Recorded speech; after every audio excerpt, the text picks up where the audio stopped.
ƴan uwa yana da kyau a yi sallar nan sosai. Salatu tasbih yana da kyau a koye ta, a sanya ake ta, bata da wahala saboda falalan da yake cikin ta. Sayyidina Abdullahi bin Abbas radiyallahu anhu yake cewa mahaifinsa Al-Abbas ibn Abdul Muttalib ya tambayi manzo Allah sallallahu alaihi wasallam, yake cewa manzo Allah ya annabi sallallahu alaihi wasallam yake ce masa ya Abbasu ya amma ya baffana. Ku ji kalmar da annabi ya amfani da shi, ala uudika, yanzu bazan baka ba, ala amnahuka, bazan danka maka ba, ala ahabuka, bazan tila maka ba in baka. Ka ji kalmomin saboda girman abin da annabi zai bai shi. Manzo Allah yace kai ala af'alu bika ashara khisalin, bazan maka wasu kyawawan dabi'u guda 10 ba. Idza anta fa'alta zalika, idan ka aikata abin da na baka din nan, gafarallahu laka zambaka, Allah zai yafe maka din laifinka. Awwalahu, laifin na farko, wa akhirahu da na ƙarshe, qadimahu tsohonsa, wa hadisahu da sabansa, kada'uhu wanda kai bisa kuskure, wa amdahu da wanda kai shi da gangan, sagirahu karami ne, wa kabirahu ko babba ne, sirrahu a ɓoye kai laifin, wa alaniyatahu ko kuma a bayyana ma kai, Allah tabaraka wa ta'ala zai yafi maka.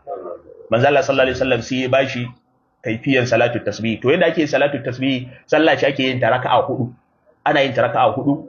A kowace raka'a ana yin tasbihi 75. A kowace raka'a ana yin tasbihi 75. Idan ka da zaka ga ya baka adadin tasbihi 300. Yanda ake yin tasbihi 75 din nan ka zo ka ce Allahu akbar, sai ka karanta Fatiha, ka karanta sura, sai ka ce, sai ka tsaya subhanallahi walhamdulillahi wala ilaha illallah wallahu akbar, subhanallahi walhamdulillahi wala ilaha illallah wallahu akbar, har sai kai kafa 15. Bayan kayi sura kenan, ka karanta Fatiha, kayi sura, sai ka karanta subhanallahi walhamdulillahi wala ilaha illallah wallahu akbar kafa 15, sai kai ruku'u.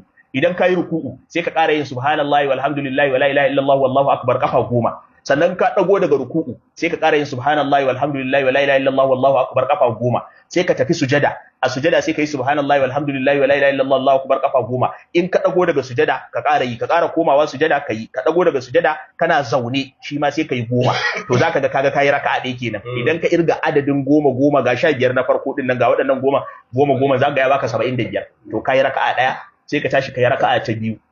In kai raka'a ta biyu ita ma yanda kai wannan bayan Fatiha da sura, sai kai tasbihin nan kafa 15, ka tafi ruku'u 15, ka taso 15, tafi sujada ka tafi ruku'u 10, ka taso 10, ka tafi sujada 10, ka taso 10, ka tafi sujada ka taso haka 10. In kai raka'a biyu sai ka zauna. Wasu malamai suka ce a wajen tahiyya tasbihin ake so ka ƙara yi, suka ce kai tasbihin, kuma kai tahiyya shikenan. Wasu ma sun ce zaka iya yin sallama, amma dai an yi tunda annabi bai faɗa cikin hadisi ba, 4 kawai ake yi, sai ka tafi a 4. Da haka in ka zauna zaman tahiyya sai ka tashi, sai ka ƙara kawo raka'a biyun nan, su ma haka da wannan tsarin da aka yi da wannan kaifiya din, kowace raka'a tasbihi 75. To idan kayi kuma shikenan sai kai sallama. Manzo Allah sallallahu alaihi wasallam ya ga sayyidina Al-Abbas, ya ce masa inistadata an tusalliha fi kulli yawmin marra fa'al. In zaka iya kowace rana kayi ta so daya kayi.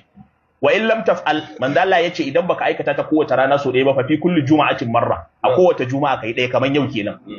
Fa in lam taf'al, idan ba za ka iya aikata ta kowace juma'a ba, fa fi kulli shahrin marra, a duk wata kai so ɗaya. Fa in lam taf'al, fa fi kulli sanatin marra, idan ba za ka iya aikata ta duk wata ba, a kowace shekara, duk Ramadana kenan misali, ka tabbatar kai ɗaya. Sannan shi ma in baka yi ba, fa fi umrika marra, a rayuwanka dai ka tabbatar kai so ɗaya. Saboda garabasar da yake ci. Laifuffukanka da wanda kai da wanda baka yi ba, da wanda yake kai a boye da wanda kai a fili, karami ne ko babba, manzo Allah sallallahu alaihi wasallam ya ce duka Allah ya yafi maka. Allah ya yafi maka. Kuma irin wannan ne salatu tasbih din an yi, saboda tunda kaga an ce an yafe laifi, to muhallin karban addu'a kenan. Kai sallan da an goge laifi, sai me? Sai addu'a, saboda dama daga cikin abubuwan da suke hana karban addu'a yawan zinubai. Zinuban mutum sukan zamanto masa hajibi ne da karban addu'a, sai zamana ba karban addu'a saboda zinubi. To manzo Allah ya ce in kai an yafe, to an yafe ka dawo fes kamar da aka haife ka. Sai me? Sai addu'a. Kana turawa sai ta shiga insha Allah. To Allah tabaraka wa ta'ala ya samu dace.